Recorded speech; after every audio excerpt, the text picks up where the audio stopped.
Os medos infantis são um denominador comum. Todos nós passamos por algum medo na nossa infância que geram ou geraram alguma angústia. E quando pensamos em nossos filhos, a pergunta vem: como ajudá-los a entender esse sentimento? Fique comigo que após a vinheta eu vou contar para vocês algumas dicas práticas que vocês vão poder ajudar a superação dos medos das suas crianças.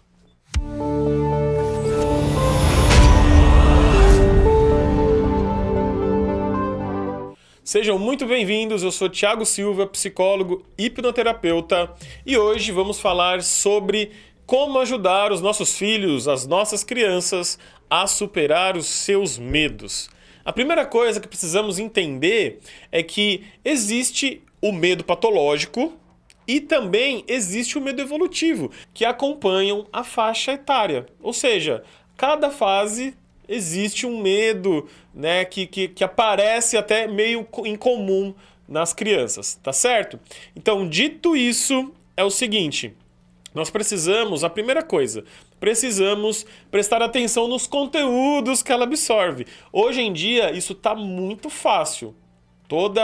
Geralmente, assim, a grande maioria, elas têm acesso à internet, ao celular, onde elas acabam consumindo conteúdo que, mesmo que não seja violento, mesmo que não seja algo realmente inapropriado para ela, ela pode interpretar dessa forma. Então, por isso, é importante acompanhar. Além disso, pessoal, é o seguinte: pai e mãe, avô e vó, ou seja, quem faz parte da composição familiar, que reside na mesma casa, tem que prestar muita atenção no conteúdo que consome perto delas, tá? Porque assim, que filme, série, desenho, ou seja, que conteúdo você está consumindo que ela também está por tabela, que ela está junto. Ela está participando no sentido de ouvir, de entender, de conversas, de discussões, de decisões. Então, ela está sabendo, por exemplo, que você está sem dinheiro para pagar uma conta, que você está preocupado? Sim, isso vai despertar preocupação e vai gerar medo nela também, tá bom? Então, prestem muito atenção no conteúdo que a criança está consumindo, tanto de maneira individual, na internet, e quanto no funcionamento familiar, na dinâmica familiar dentro da casa.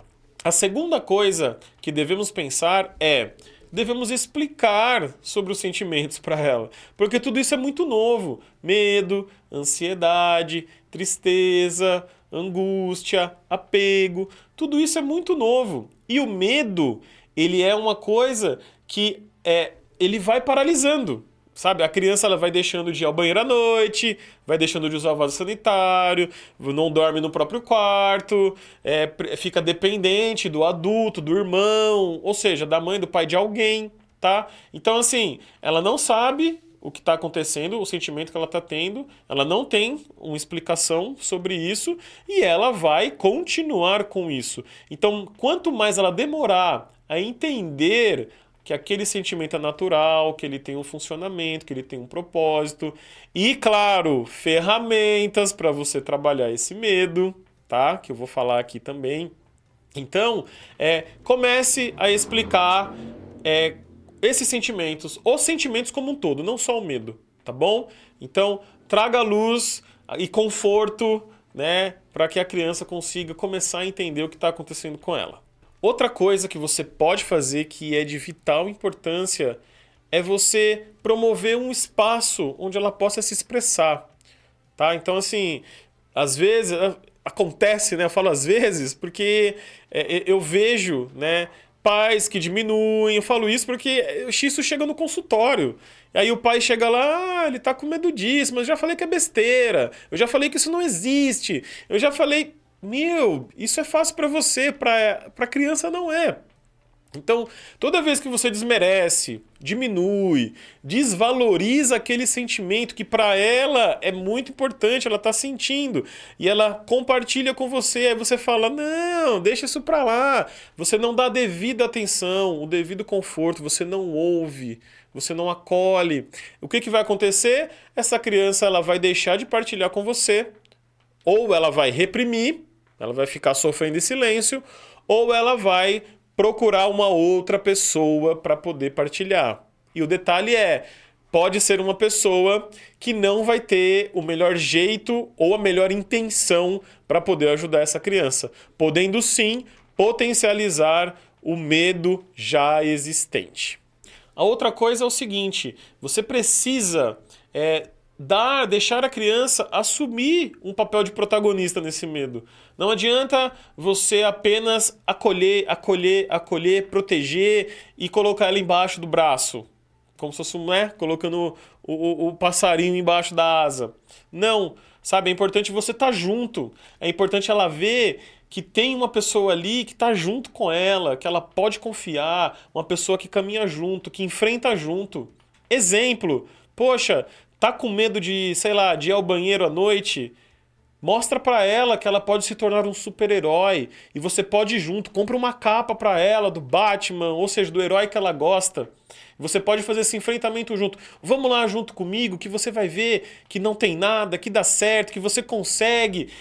Empodere essa criança, tá? Para que quando os outros medos surgirem, aí eu falo os medos, né, no decorrer da vida, medos de dar os próximos passos, não apenas medos infantis, para que ela possa entender de que ela consegue fazer isso, de que ela é capaz, de que ela tem recurso, de que ela é confiante, de que ela vai conseguir, tá bom? Então, também deixe a criança ser o protagonista disso, mas esteja ali ao lado, incentivando e cuidando para que a criança ela consiga se empoderar e resolver o seu próprio medo.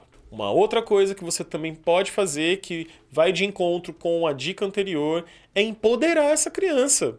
Sim, faça exercícios mentais, esteja junto, veja aquilo que ela se empodera. Pode ser um super-herói, pode ser um brinquedo, pode ser um acessório. Identifique aquilo que traz segurança para ela. E aí você pode usar essa ferramenta, você deve usar essa ferramenta para que ela se sinta empoderada em resolver aquela situação.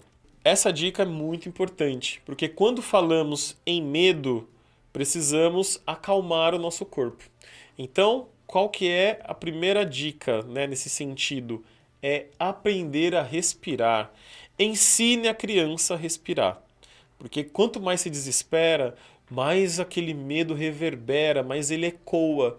Então, desde já, ensina a criança a respirar quando ela estiver com raiva, quando ela estiver com medo, quando ela estiver ansiosa, quando ela estiver insegura. Respire, ó, respira. Tá vendo, ó? Tá vendo como acalma? E vai dando esses comandos. Olha só, quanto mais você respira, mais você se acalma. Olha só como é legal. Olha como você consegue. Olha, respira de novo, ó. Puxa o ar, solta o ar. Tá vendo como é bom? Tá vendo como você é capaz? Entende? Então vá associando a respiração com comandos positivos. Porque quando você falar para ela, olha, respira, só de você falar respira, automaticamente ela já vai associar todas essas âncoras que foram instaladas no decorrer dos dias, no decorrer das situações. Tá certo? Então esse é um trabalho de médio a longo prazo, mas dá muito certo, funciona muito bem.